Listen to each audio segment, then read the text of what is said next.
Hello, YouTube homies. It's me, Yellow Ferret.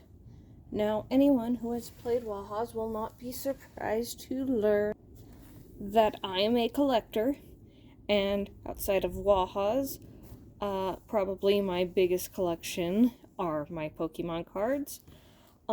This binder itself is kind of a collection piece. It, as you can see, has Southern Islands collection on it. It came with a set of, I believe, 12 cards, and I've been using it to hold a few Pokemon cards ever since. Now, I thought it's not as exciting as an opening, but you didn't get an opening because I have no patience, and I don't have a designated area right now to film videos, so you're lucky you're getting this one. Anyway, I thought I'd go through, put away some of my new cards from my latest haul, and I'd stop every now and again and show you some of the really cool ones. Now, I'm probably not going to stop every time I find a reverse holo, but I did want to take a second and point out that I love that packs these days do come with reverse holos in pretty much every pack. I think occasionally they get swapped out for other cards, depending on the set. But yes, I love that there is pretty much a guaranteed chance of a little bit of shiny cardboard in every pack you open, and frankly, I think sometimes reverse holo cards can look better than some of the more valuable holographic cards out there. Now, this card is actually not from my most recent haul of Pokemon cards, but how could I not stop and show off a shiny VMAX Charizard? And I know this is quite a valuable card, assuming it's graded and is in, meets lots of definite, certain parameters and that sort of thing. And a lot of people are probably gonna cringe really hard that I am going to put this back in my binder of Pokemon cards, because binders are technically not the ideal way to store any kind of Pokemon cards, let alone a card like this. And I don't care. This is the most efficient and best way for me to store my cards, and I'm not trying to make a bazillion dollars off of my cardboard. So take that as you will. I wanted to take a quick second to shout out this Blastoise, which I believe is from one of the e-reader sets, which I don't believe were terribly popular, most of them. Also, his shinier holographic brethren, which is only the second Blastoise card, not that I've ever had, but that I currently have in my collection.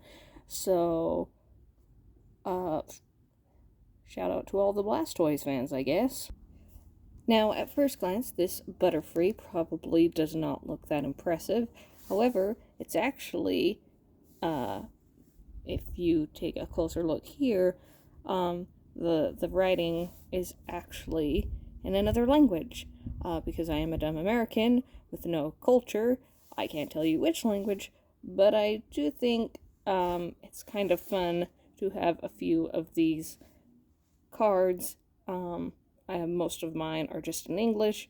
I do think it's fun to have a few of these cards in my collection that are different languages, though. This is Butterfree again. This, if you can see that little palm tree on the card, is actually one of the cards from the Southern Islands collection. And I believe I misspoke earlier.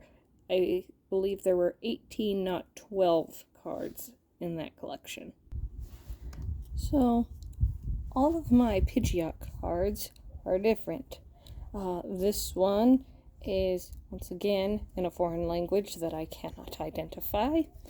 This one, as you can see by the little palm tree in the corner, is from the Southern Islands collection. Also, there's a Mew-butt over there. And then a Pidgeot V, which is not a particularly rare or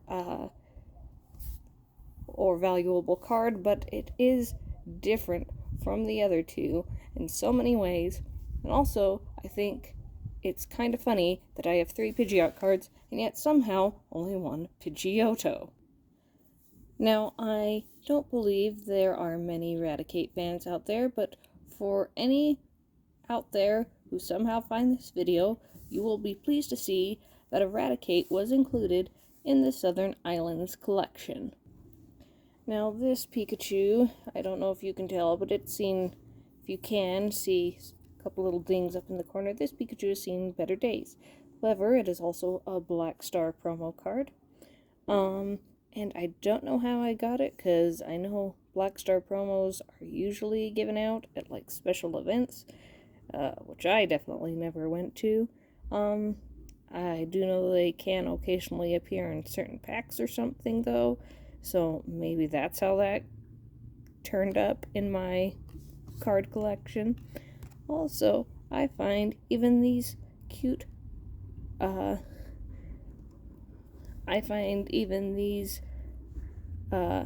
not really all that special or valuable holographic Pikachu cards.